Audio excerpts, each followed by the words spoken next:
Hi, Sanford Smith here from Penn State Cooperative Extension. In this video today we're going to talk about chainsaw PPE, and I have Mike Powell with me from Penn State University, and he's a chainsaw safety instructor and expert, and he's going to fill us in on what we need to know. Mike, what is PPE and why is it important? Okay, Sandy, so PPE is personal protective equipment. And we're all familiar with it because we've been wearing masks for the last 2 years. Right. That's a personal protective. But in our case, we're talking about chainsaw and what we should be wearing. Okay. And so we're going to start from the head down. We'll start with the helmet. So anytime we're in the woods underneath canopy, so branches above us, it's good to wear something to protect our head. Things can fall out at any point. Also, what keeps it together is we have our face shield. So this is just that, it's a face shield, it's not eye protection. I'm wearing that as well. You do need to wear both. Okay. Also on this helmet it has hearing protection. So they clamp down over there, does a nice job, everything's contained. Yeah. So the other next level I go with is gloves. Now sometimes I wear them, sometimes I don't, but I always have them on me because if your chain comes off in operation, that bar is going to be super hot, and we're going to want to be able to put it back together, and we're going to need gloves to do so. Sure, I suppose when you're sharpening this chain as well. Absolutely, absolutely sharpening. Okay. And then going down, we have our chaps. And the chaps, there is nothing else made that's going to keep you protected than chainsaw chaps. Winter pants, they're not the same material. Sure. And so this is to stop the chain from spinning, that it does not get into you, the person. Okay.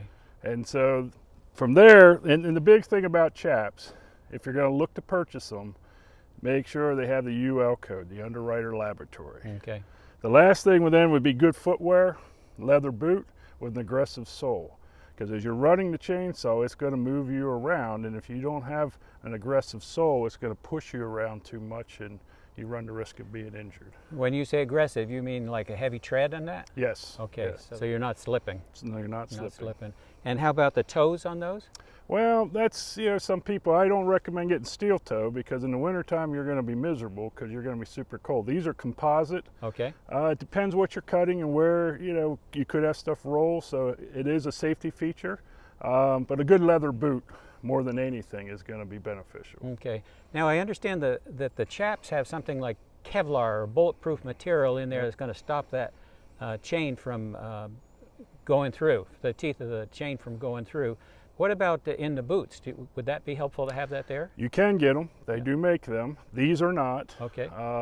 They're pretty pricey, pretty expensive. Yeah. And so for the folks that are watching, if you're not running saws very often, it's a good investment. Anything you can to, again, there's nothing really made. It's going to keep you entirely safe.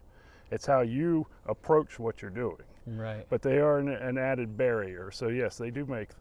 Okay, well that's good to know. Mike, where do people get this kind of PPE for chainsaw users? It's not as really accessible as you think. A good saw shop should be able to order if they don't have it on the racks.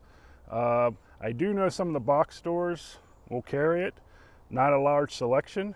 The important thing with especially your chaps is the right length. Okay. All right, they do need to overlap the top of your boots by about 2 inches. And they do not follow your pants length.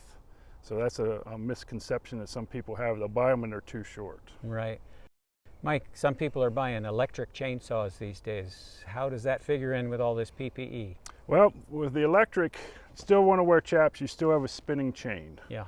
You're still going to want to have your head protection if you're in the woods. Mm-hmm. The one thing that you don't really necessarily need to wear is hearing protection because you don't have an engine running. Sure. So, but other than that, eye, face, everything else is really applicable. Well, these have been a few thoughts about chainsaw PPE. Now, if you're not using a chainsaw, you may think, well, this wasn't all that interesting to you, but remember, you probably know someone who does use a chainsaw, a loved one or a friend, and you can pass this information on to them. Thank you very much for listening.